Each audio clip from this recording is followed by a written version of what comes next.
Hello and welcome back. दोस्तों, क्या आपके साथ कभी ऐसा हुआ है कि आप अपने किसी दोस्त की वजह से एकदम से बड़े अपसेट हो जाएं, आपका मूड एकदम से बेहद ख़राब हो जाए। इस सिचुएशन में आप अक्सर समझ ही नहीं पाते हैं कि उस फ्रेंड ने ऐसी बातें कही ही क्यों जिससे आपका मूड इस कदर ख़राब हो गया।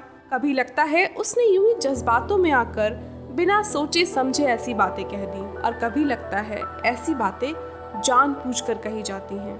दोस्तों, किसी की इंसल्ट करना तो बिल्कुल भी अच्छी बात नहीं है, और एक अच्छा इंसान होने के नाते हमें ऐसा बिल्कुल भी नहीं करना चाहिए। मगर हमारे आसपास ऐसे भी बहुत से लोग होते हैं जो सीधे तौर पर हमसे कुछ नहीं कह पाते, क्योंकि वो हमसे अपनी दोस्ती नहीं खराब करना चाहते, और उनके दिल के किसी कोने में हमारे लिए एक कड़वाहट होती है, और इस कड़वाहट को वो टाइम टू टाइम बाहर निकालते रहते हैं अपने बिहेवियर के द्वारा। इन शॉर्ट, अपने बिहेवियर के द्वारा वो टाइम टू टाइम आपको इंसल्ट करते रहते हैं और आप समझ ही नहीं पाते हैं। तो आज मैं आपको बताऊंगी ऐसे 12 तरीके जिससे आप पता लगा सकते हैं कि कौन दिल ही दिल में चुपचाप से आपको नापसंद कर रहा है, आपको डाउनग्रेड करने की कोशिश कर रहा है और आपकी इंसल्ट करना चाह रहा है, और आप ऐसे लोगों से किस तरह से बच सकते हैं। तो इस वीडियो को पूरा देखें।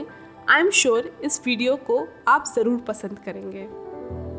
Point number 1, they give you backhanded compliments. दोस्तों, बैक-हैंडेड कॉम्प्लीमेंट्स का मतलब होता है व्यंग भरे या हंसी भरी तारीफें, और ये अपने आप में बड़े ही कंफ्यूजिंग होते हैं। चलिए एक एग्जांपल से आपको समझाती हूँ। मान लीजिए आपका कोई फ्रेंड है जो आपसे कहे कि तुम अपनी उम्र से ज्यादा ही यंग लगते हो, तो शायद शुरू में ये बात आपको एक कॉम्प्लीमेंट लग सकती है, पर अगर आप गौर करें तो इस कॉम्प्लीमेंट के साथ साथ आपके उम्र दराज होने का ताना भी आपको दिया जा रहा है। इसी तरह अगर कोई आपसे कहे कि तुम्हारी फोटो ज्यादा अच्छी आती हैं, तो कहीं ना कहीं उसकी इस बात में एक छुपा हुआ मतलब ये है कि आपकी फोटोज अच्छी आती हैं मगर आप रियल में अच्छे नहीं हो। अगर आप गौर करें तो मेरी बात आपको सच लगेगी। तो बैक हैंडेड कॉम्प्लीमेंट्स यही होते हैं जहाँ पर आपकी मीठी मीठी तारीफों में आपकी बुराइयां की जाती हैं, और शुरू में हमें इन कॉम्प्लीमेंट्स में कोई बुराई नहीं नजर आती है, क्योंकि ये इतने कंफ्यूजिंग होते हैं तो हम समझ ही नहीं पाते हैं कि ये कॉम्प्लीमेंट हमारी तारीफ करने के लिए दिए गए हैं या हमारी बुराई निकालने के लिए। और अक्सर शुरू में हमें इनमें कोई बुराई नजर भी नहीं आती है, पर वास्तव में ये हमारे आत्मविश्वास या आत्मसम्मान को बड़ा नुकसान पहुंचाते हैं। Back handed compliments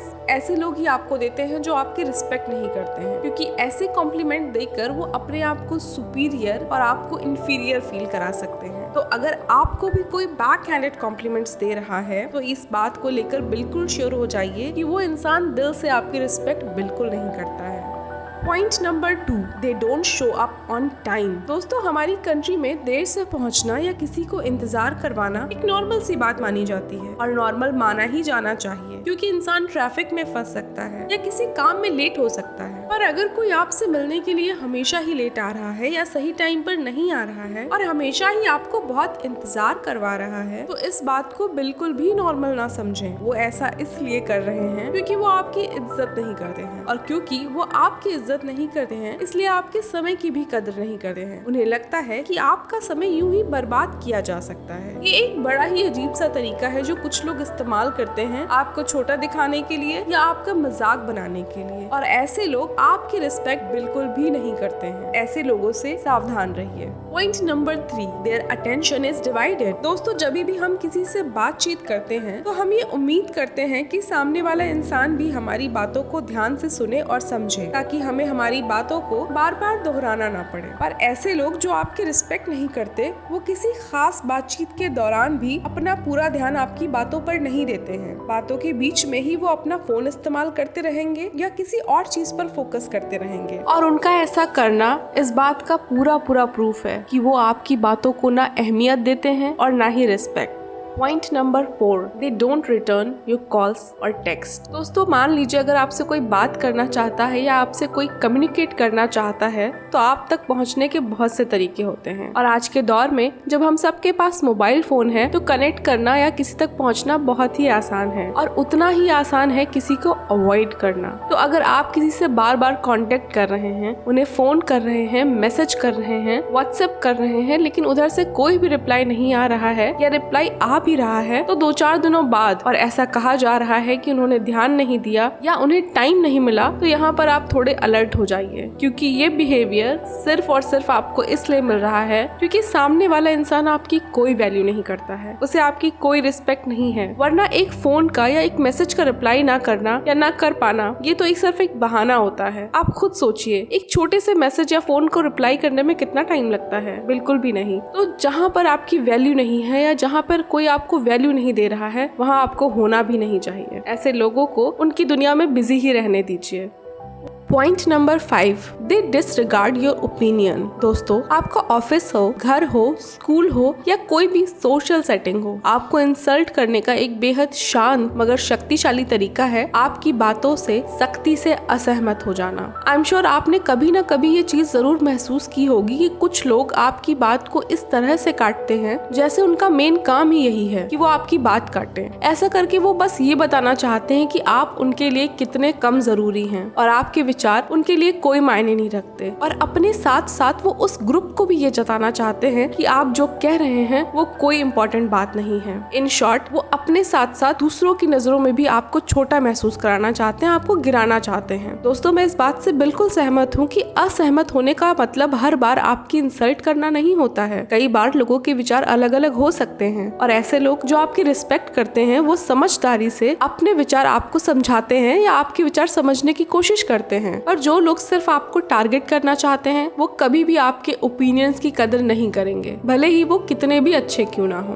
point number 6, they make fun of your hobbies and interests. Hobbies हम सभी की होती है, और मान लीजिए आपकी कोई हॉबी है जिस पर आप बड़ा ही नाज करते हैं। हो सकता है आप एक मेल हैं और आपको कुकिंग का बड़ा शौक हो, या फिर हो सकता है आप एक फीमेल हैं मगर आपको एडवेंचर स्पोर्ट्स या बाइक चलाने का बड़ा शौक हो। मगर कुछ ऐसे लोग भी होते हैं जिन्हें आपकी हॉबीज से भी बड़ी दिक्कत होती है। अगर आप कुकिंग करते हैं, आप मेल हैं, तो आपसे कहेंगे कि ये तुम्हारे काम नहीं है, तुम कुकिंग कैसे कर सकते हो। और अगर आप लड़की होकर एडवेंचर स्पोर्ट्स या बाइकिंग करना पसंद करती हैं, तो आपको कई तरह की नसीहतें दी जाएंगी, जैसे कि ये लड़कों के काम है वगैरह वगैरह। तो अगर कोई आपकी हॉबीज या आपके इंटरेस्ट का मजाक बना रहा है, तो वो ऐसा इसलिए कर रहा है क्योंकि उन्हें डर लगता है उन चीजों से जिसे आप पसंद करते हो। साथ ही वो अपने आप को आपसे ज्यादा इम्पोर्टेंट साबित करना चाहते हैं। वो ये प्रूफ करना चाहते हैं कि जो वो कर रहे हैं सिर्फ वही इम्पोर्टेंट है और वही सही है। साथ ही ये भी हो सकता है कि वो ये सोचते हैं कि वो जो करते हैं वही चीजें वैल्यूबल हैं, और जो आप करते हैं उन चीजों की कोई वैल्यू नहीं है। वो उसका आसानी से मजाक उड़ा सकते हैं। दोस्तों, रीजन कुछ भी हो, लेकिन अगर कोई भी इंसान आपकी हॉबीज या इंटरेस्ट को पसंद नहीं कर रहा है या उसकी रिस्पेक्ट नहीं कर रहा है, इसका सीधा सा मतलब ये है कि वो आपकी भी रिस्पेक्ट नहीं कर रहा है।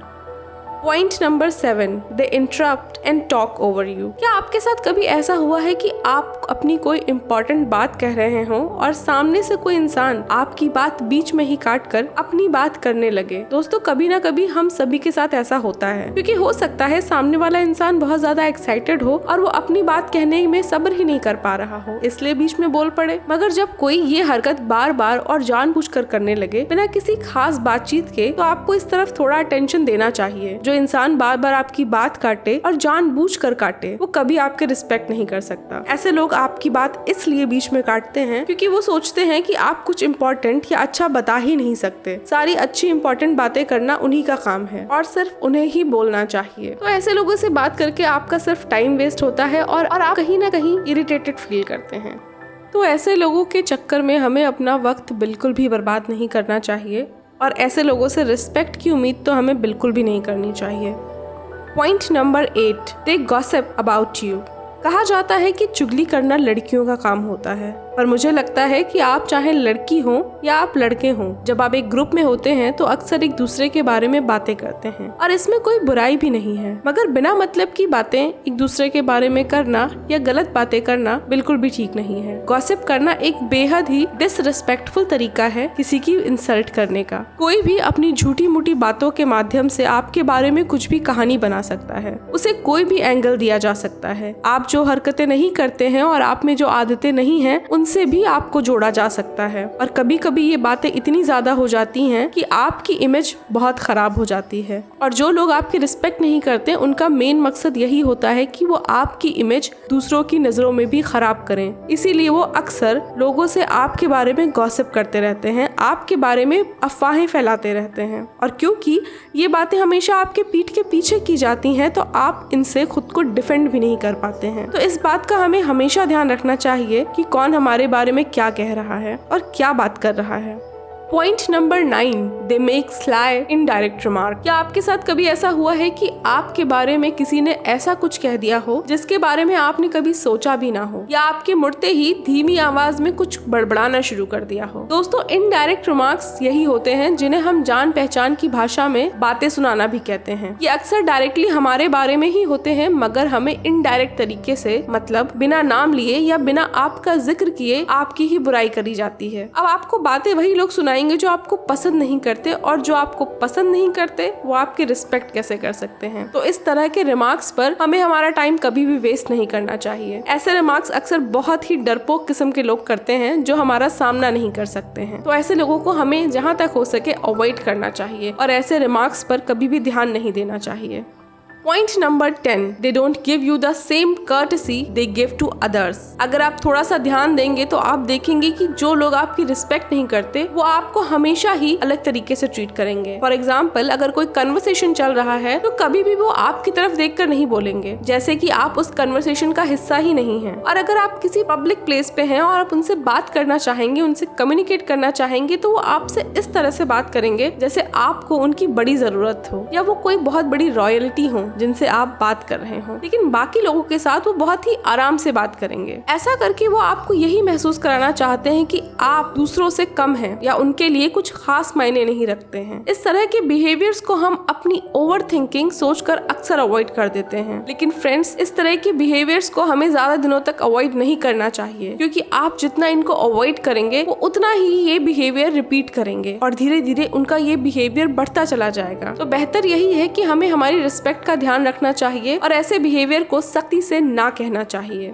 Point number 11, they pressure you to do things. दोस्तों, जब बात रिस्पेक्ट की आती है तो हमें हमेशा एक बाउंड्री जरूर सेट करनी चाहिए, पर इसे भोलापन कहें या लापरवाही, लोग अक्सर यही करना भूल जाते हैं और इसका अंजाम ये होता है कि हमारी रिस्पेक्ट अक्सर दांव पर लग जाती है। कई बार ऐसा होता है कि हम किसी चीज के लिए ना कहते हैं या ना कहते रह जाते हैं, पर सामने वाले इंसान को हमारी ना में भी हाँ ही सुनाई पड़ती है। वो हमें बार बार उस काम को करने को मजबूर करता है जो हम नहीं करना चाहते हैं, और कभी कभी एंड में हमें वो काम करना भी पड़ जाता है। तो ऐसे लोगों में इतनी हिम्मत कहाँ से आती है कि वो हमें किसी भी चीज के लिए प्रेशर डाल सकें? ये आती है आपके भोलेपन से। तो अगर आपके आसपास ऐसे लोग हैं तो ऐसे लोगों से बचिए, अपने लिए एक बाउंड्री सेट करिए ताकि आपको किसी चीज के लिए कोई प्रेशराइज ना कर सके। तो दोस्तों, ये थे 11 पॉइंट्स, और आखिर में मैं आपसे यही कहना चाहूंगी कि लोगों को तो हम नहीं बदल सकते, मगर अपने आप पर हमारा पूरा कंट्रोल है और होना भी चाहिए। कोई हमें किस तरह से ट्रीट करता है, किस तरह से हमारे साथ व्यवहार करता है, इससे ज्यादा जरूरी ये है कि हम उस व्यवहार का किस तरह से जवाब देते हैं, उसे किस तरीके से अपने ऊपर हावी होने देते हैं या किस तरह से रिजेक्ट करते हैं। आपको हमेशा अपना कंट्रोल अपने हाथ में रखना चाहिए। अपने लिए हमेशा स्टैंड लीजिए, कभी किसी को भी इतना हक मत दीजिए कि कोई आपसे कुछ भी कह सके। इसी बात के साथ ये भी जरूरी है कि आप ये भी ध्यान रखें कि आप ऐसा कुछ ना करें कि लोगों की नजरों में आपकी रिस्पेक्ट कम हो। आपसे अगर कोई गलती होती है तो उसे सुधारिए, क्योंकि गलतियां सुधारने से हम बेहतर बनते हैं। तो दोस्तों, ये था आज का वीडियो। उम्मीद है आपको पसंद आया होगा। अगर पसंद आया हो तो प्लीज लाइक करें, शेयर करें, सब्सक्राइब करें। Thank you, have a good day and bye bye.